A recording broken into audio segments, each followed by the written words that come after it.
Pernahkah kamu melihat seniman bela diri menunjukkan kemampuannya memecahkan beberapa balok? Seorang seniman bela diri menggunakan kekuatan impuls untuk mendemonstrasikan keahliannya dalam sejumlah trik.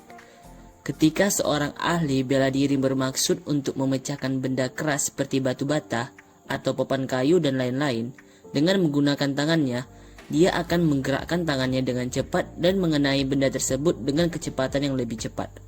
Dengan meningkatkan kecepatan, waktu reaksi berkurang secara signifikan dan gaya impulsif yang sangat besar terbentuk. Gaya impuls ini cukup kuat untuk memecah benda keras menjadi beberapa bagian. Suatu benda yang mengalami pergerakan dalam selang waktu yang singkat disebut gaya impulsif.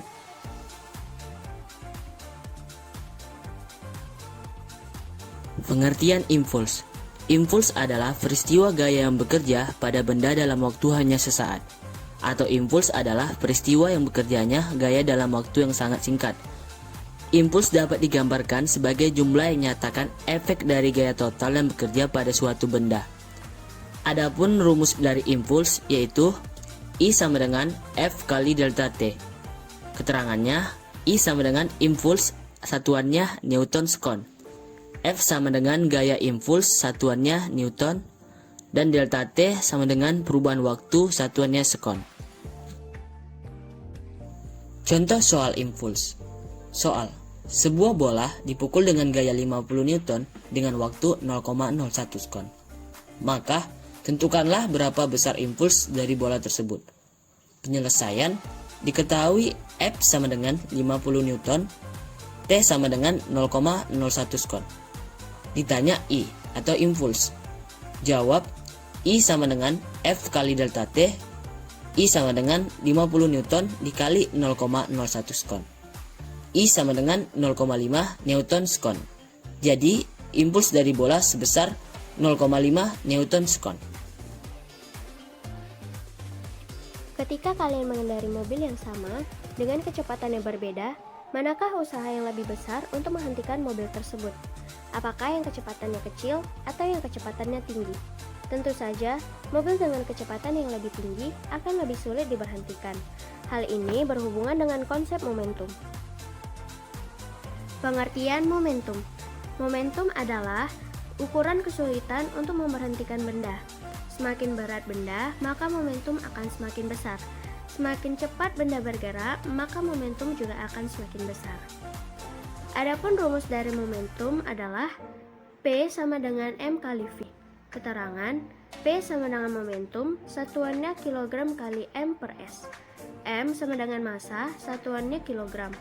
V sama dengan kecepatan, satuannya M per S.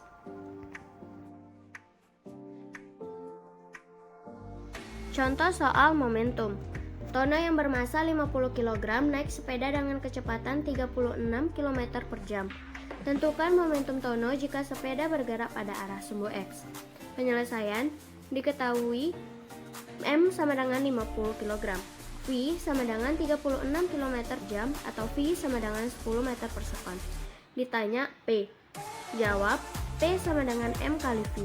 P sama dengan 50 kg dikali 10 meter per sekon. Hukum kekekalan momentum bunyinya adalah jika tidak ada gaya luar yang bekerja pada sistem, maka momentum total saat sebelum sama dengan momentum total sesudah tumbukan.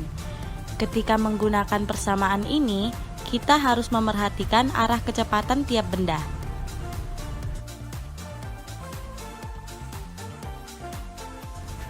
Selanjutnya ada contoh soal hukum kekekalan momentum.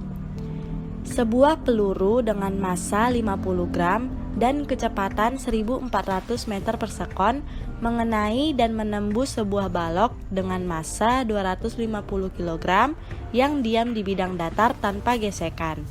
Jika kecepatan peluru setelah menembus balok 400 meter per sekon, maka hitunglah kecepatan balok setelah tertembus peluru.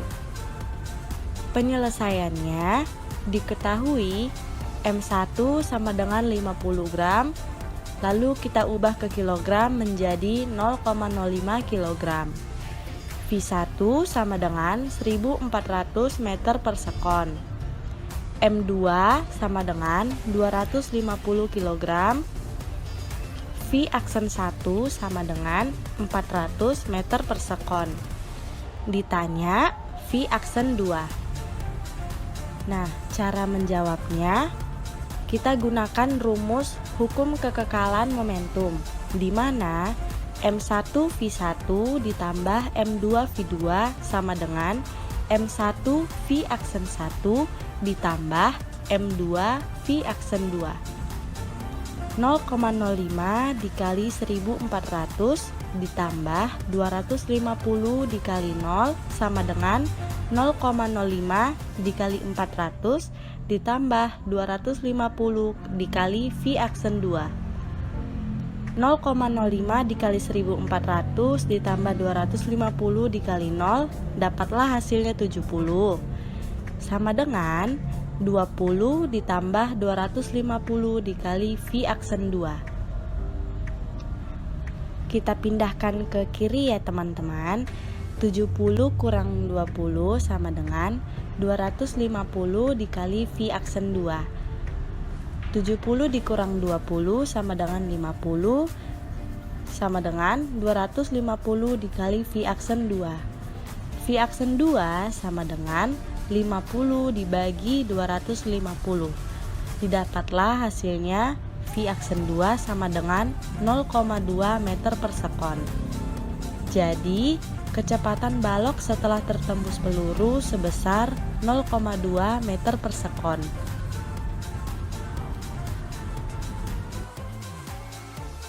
Hubungan impuls dengan momentum, di mana hukum 2 Newton menyatakan bahwa sebuah benda dengan massa atau M mengalami gaya resultan sebesar F akan mengalami percepatan atau A yang arahnya sama dengan arah gaya dan besarnya berbanding lurus terhadap F dan berbanding terbalik terhadap massa atau M. Jadi dapat kita simpulkan bahwa F sama dengan M dikali A, di mana F-nya tadi resultan gaya, M-nya yaitu massa dan A-nya percepatan. Jika kita masukkan ke dalam rumus I sama dengan F dikali delta T, maka akan muncul rumus seperti berikut ini. I sama dengan F dikali delta T, I sama dengan M dikali A dikali T2 dikurang T1, I sama dengan M dikali V per T per T2 dikurang T1, I sama dengan M dikali V1 dikurang M dikali V2. Jadi dapat disimpulkan bahwa besarnya impuls yang dikerjakan atau bekerja pada sebuah benda akan sama besarnya dengan perubahan momentum pada benda tersebut. Jika tidak ada gaya luar yang mempengaruhi benda, maka jumlah momentum akan tetap sama karena jumlah momentum awal dan jumlah momentum akhir akan sama. Selanjutnya, ada pun contoh soal dari hubungan impuls dengan momentum. Sebuah bola bermassa 0,2 kg dalam keadaan diam, kemudian dipukul sehingga bola meluncur dengan kelajuan 150 meter per sekon. Jika lamanya pemukul menyentuh bola 0,1 detik, maka besar gaya pemukul adalah. Penyelesaiannya yaitu diketahui massanya 0,2 kg, V1-nya sama dengan 0 dikarenakan bola mula-mula dalam keadaan diam, V2-nya sama dengan 150 meter per sekon, delta T-nya sama dengan 0,1 S. Ditanya F atau resultan gaya. Nah, jawabannya yaitu kita menggunakan rumus impuls, di mana I sama dengan F dikali delta T atau I sama dengan M dikali V2 dikurang V1. Dari rumus tersebut diperoleh M dikali V2 dikurang V1 sama dengan F dikali delta T. Nah, tadi masanya 0,2 kg dikali V2-nya 150 dikurang 0 sama dengan F dikali 0,1. Nah, 0,2 dikali 150 dikurang 0 sama dengan 30 sama dengan F dikali 0,1. F sama dengan 30 per 0,1. F sama dengan 300 Newton. Jadi besar gaya pemukul adalah 300 Newton. Materi yang selanjutnya adalah tumbukan. Tumbukan dalam fisika secara tepatnya diartikan sebagai interaksi antara dua benda dalam interval waktu yang singkat dan demikian kuatnya sehingga gaya-gaya lain yang bekerja tidak arti dibandingkan dengan gaya-gaya dari masing-masing benda yang dipergunakan satu sama lainnya selama tumbukan. Adapun jenis-jenis tumbukan yaitu yang pertama, tumbukan lenting sempurna, lalu ada tumbukan tidak lenting sama sekali, dan koefisien restitusi untuk tumbukan satu dimensi. Jenis tumbukan yang pertama ialah tumbukan lenting sempurna. Contoh tumbukan ini adalah pada permainan biliar. Pemain biliar akan mendorong bola putih menuju bola merah yang diam. Bola putih kemudian menumbuk bola merah. Sesaat sesudah tumbukan, bola putih menjadi diam dan bola merah bergerak dengan kecepatan hampir sama dengan kecepatan datangnya bola. Jenis tumbukan saat berlaku hukum kekekalan momentum dan kekekalan energi kinetik disebut tumbukan lenting sempurna. Untuk tumbukan lenting sempurna, berlaku kecepatan relatif sesaat sesudah tumbukan sama dengan minus kecepatan relatif sesaat sebelum tumbukan. Maka, persamaan tumbukan lenting sempurna ialah delta V aksen sama dengan min delta V.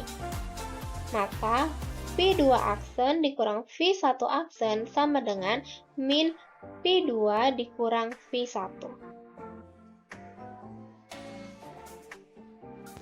Jenis tumbukan yang kedua adalah tumbukan tidak lenting sama sekali.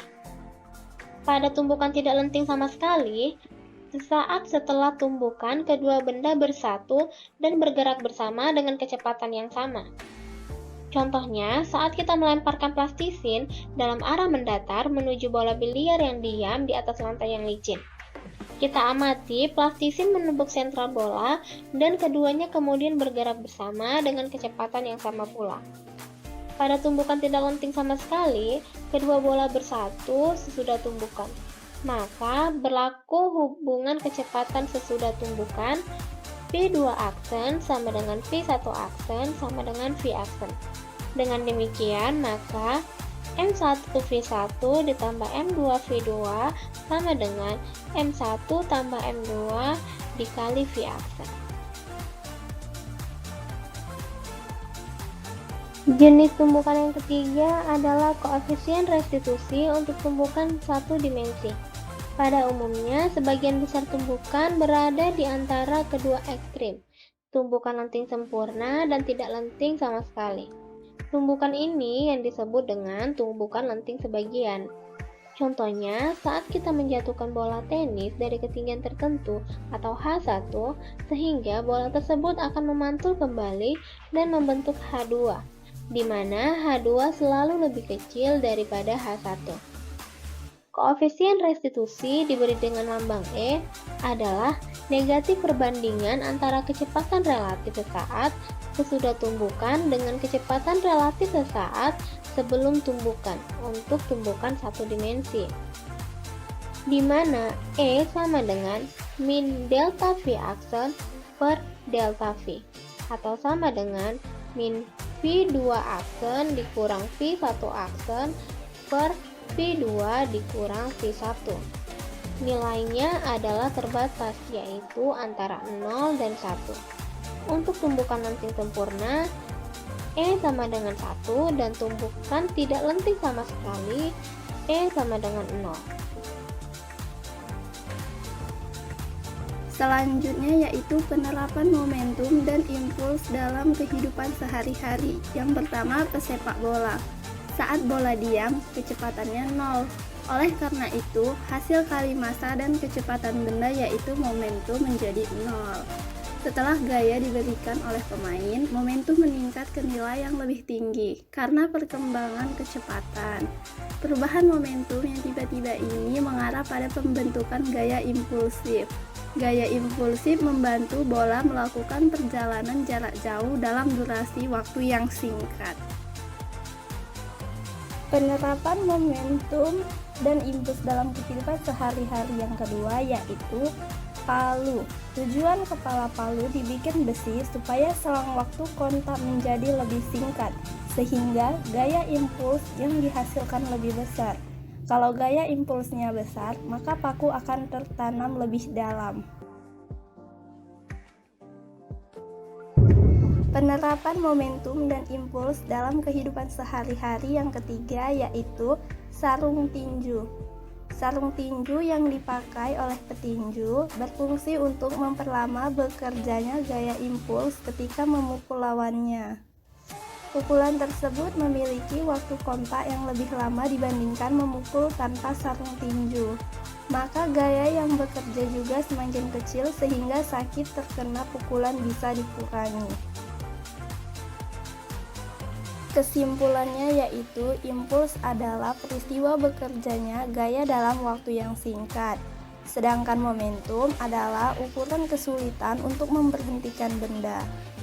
Tumbukan ialah interaksi antara dua benda dalam interval waktu yang singkat, dan demikian kuatnya sehingga gaya-gaya yang lain bekerja tidak arti dibandingkan dengan gaya-gaya dari masing-masing benda yang dipergunakan satu sama lainnya selama tumbukan. Contohnya, penerapan impuls dalam kehidupan sehari-hari ialah sepak bola, palu, dan sarung tinju.